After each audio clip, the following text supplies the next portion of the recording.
اسرائیل جو اس سے پہلے ایک ناقابل تسخیر قوت قرار دیا جا رہا تھا مشرق وسطیٰ میں، اور تمام اسلامی ممالک سمیت پاکستان کے اندر بھی یہ تھا کہ ایران شاید کوئی ایسی ٹیکنالوجی اسرائیل حاصل کر چکا ہے کہ جس کا مقابلہ اب مشرق وسطیٰ کے ممالک تو نہیں کر سکتے، پاکستان کے لیے بھی بڑی تھریٹ بن چکا ہے۔ لیکن اس حملے کے بعد جس طرح ایران نے رسپونڈ کیا، جس طرح اتنا جو فضائی فاصلہ ہونے کے باوجود اسرائیل نے ایران نے وہاں پہ اسرائیل کے اندر مختلف تنصیبات کو ٹارگٹ کیا اور مسلسل اس کو جواب دیا، اور پھر جو ایران کا دفاع، جو اسرائیل کا دفاعی سسٹم تھا آئرن ڈوم، جس کی ہر طرف دھوم مچی ہوئی تھی کہ وہاں پہ جو ہے چڑیا بھی پر نہیں مار سکتی اسرائیل کے اوپر، اس قدر جو ہے مربوط قسم کا ان کا دفاعی نظام ہے، وہ دفاعی نظام اب جو ہے چکنا چور ہو گیا ہے، جو ایک مت تھی۔ اس سے پہلے آپ نے دیکھا کہ جب پاکستان اور بھارت کی جنگ ہوئی تھی تو Su-400 جو دفاعی سسٹم تھا، جو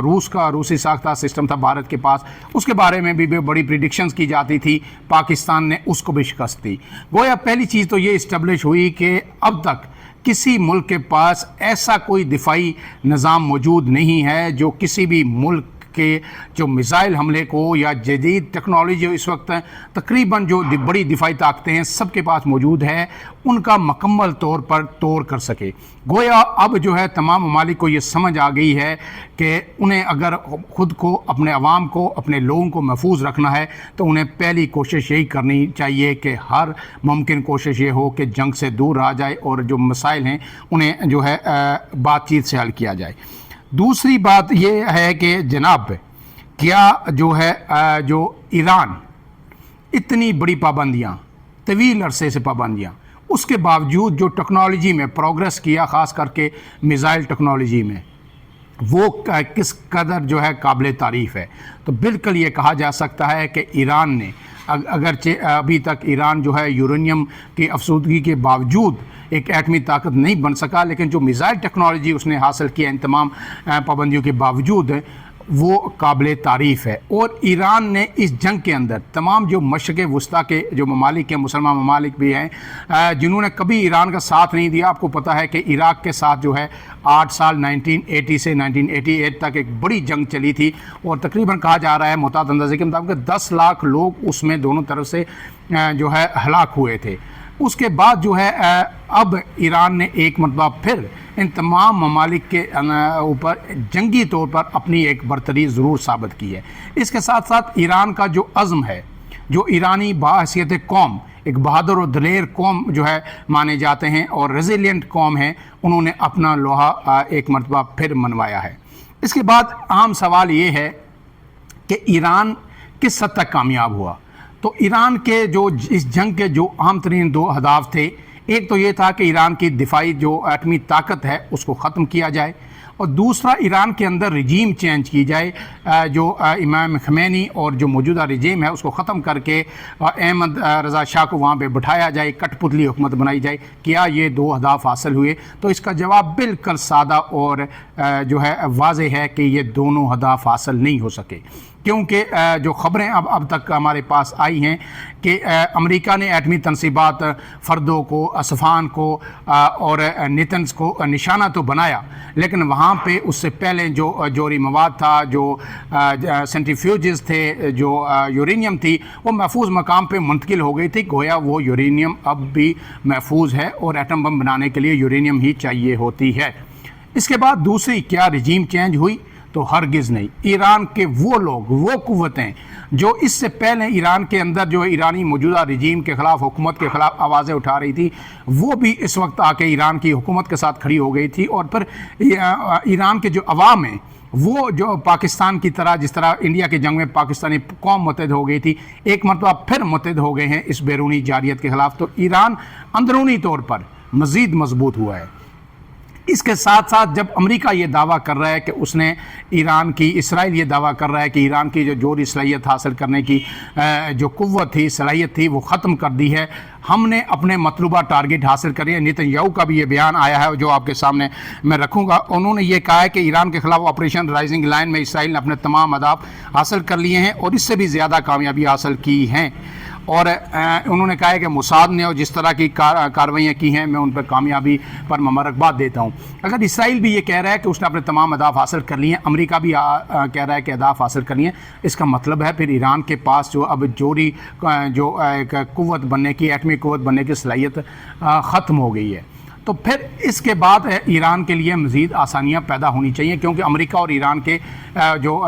مذاکرات جو پہلے سے عمان میں جاری تھے، تو کیا جو اب ایران کے لیے جو بڑی پابندیاں ایران پہ عائد تھی مختلف حوالوں سے وہ ختم ہو جائیں گی اور ایران کے لوگوں کے لیے یا آسانیاں پیدا ہوں گی اور ترقی کی راہیں کھلے گی؟ یہ ایک سوال ہے جس کا جواب جو ہے آنے والے دنوں میں ملے گا۔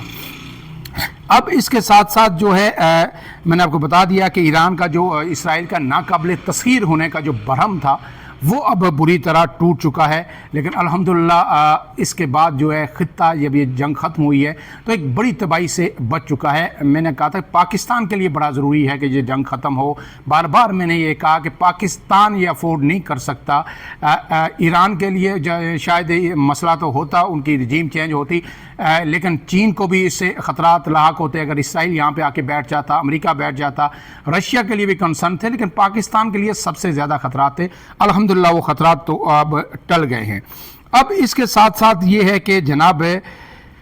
جب میں یہ کہہ رہا تھا کہ یہ جنگ ختم ہوگی تو اس کے پیچھے جو ریزن یہ تھی کہ کچھ ہم نے بھی جو ہے سیاست کی جو خاک چھانی ہے، تو یہ جو جنگیں ہیں یہ زیادہ تر اب سیاسی ہیں۔ یہ جنگیں ان کے پیچھے ہر جگہ سیاست جو ہے وہ کار فرما ہوتی ہے، اور اس کی وجہ یہ ہے کہ چیزوں کو ہم ہمیشہ ہم جذباتی قوم ہیں، ہم فیس ویلیو پہ لیتے ہیں، جو کچھ سامنے ہمیں نظر آ رہا ہوتا ہے ہم وہی دیکھ رہے ہوتے ہیں، اور اس سے پیچھے ہم چیزوں کو انالائز کرنے کی ٹھنڈے دماغ سے کوشش نہیں کرتے۔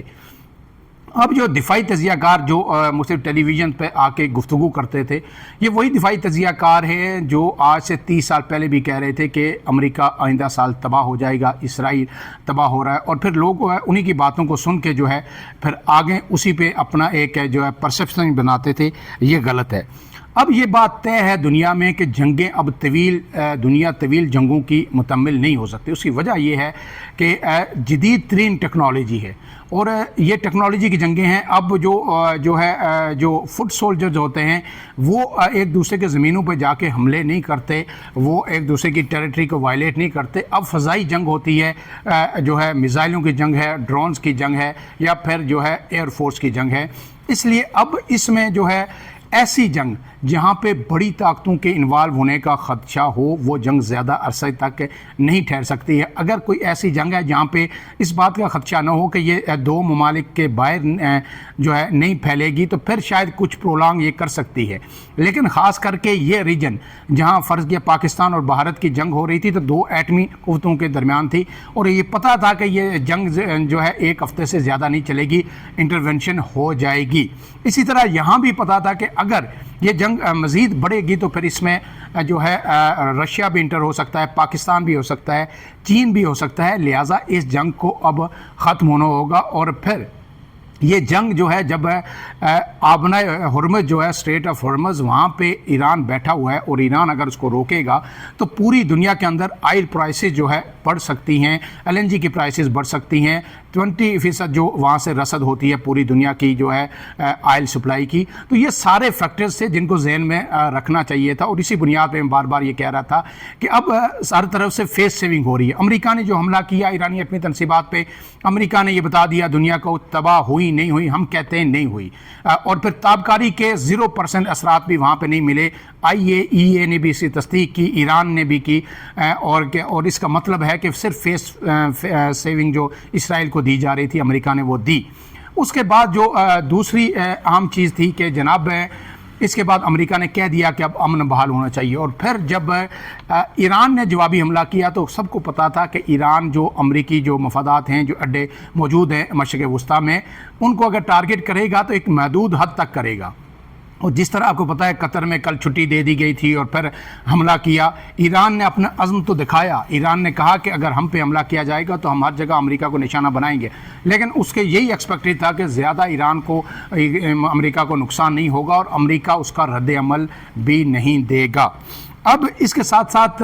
یہ چیز بھی ثابت ہو گئی ہے کہ امریکہ کو یہ ضرور اتنی سمجھ آ گئی ہے کہ جب وہ دنیا کے کسی ملک پہ حملہ کرے گا تو وہاں سے اگر کسی ملک کے اندر جو ہے طاقت ہے تو وہ پھر اس کا جواب بھی ضرور دے گا۔ پھر اس کے ساتھ ساتھ امریکہ کی جو ساکھ ہے وہ متاثر ہوئی ہے جب امریکہ نے کہا کہ ہم امن کو کے دائی ہیں۔ ٹرمپ نے کہا تھا کہ وہ جنگیں ختم کروانے کے لیے آئے ہیں، اور انہوں نے پھر کہا کہ وہ 14-15 دن اب سوچ بچار کریں گے، لیکن اس کے بعد جس طرح چیٹ کیا دنیا کو، عالمی دنیا کو، تو اس سے امریکہ کی ساکھ ضرور جو ہے متاثر ہوئی ہے۔ اب اس کے ساتھ ساتھ جو آخری چیز ہے وہ یہ ہے کہ جناب اس کے بعد اب کیا ہوگا؟ اب اس کے بعد جو آخری جو چیز سامنے آ رہی ہے وہ کیا ہوگی آنے والے 15 سے 20 دنوں میں؟ کیا ایران کے اندر مزید معاشی جو ہے بحران پیدا ہوگا؟ تو ایسی چیز ہر صورت نہیں ہے۔ اب ایران کے لیے میری نظر میں جو ہے بہتری کے آثار نمایاں ہو گئے۔ اب جو ہے جنگ بھی ہو گئی جو طویل عرصے سے ایکسپیکٹڈ تھی۔ ایران اسرائیل امریکہ کو دھمکیاں دے رہا تھا، اور جو ہے اسرائیل اور امریکہ ایران پر حملے کی کوشش کر رہے تھے، بہانے تراش رہے تھے، وہ بہانے بھی اب ختم ہو گئے۔ اب ایران امریکہ جب یہ دعویٰ کر رہا ہے، اسرائیل یہ دعویٰ کر رہا ہے کہ ہم نے 100% ٹارگٹ اچیو کر لیا ہے، تو اب اس کے بعد پھر جو ہے اس خطے کے اندر مزید جو ہے جنگ کے بادل نہیں منڈلائیں گے، اور جب جنگ نہیں ہوگی تو امن ہوگا، تو پھر ترقی کی نئی راہیں بھی کھلیں گی۔ اور اب اس کے بعد جو ہے ڈونلڈ ٹرمپ کی تمام توجہ مرکوز ہوگی کہ روس اور یوکرین کے درمیان جنگ بھی ختم کرائی جائے۔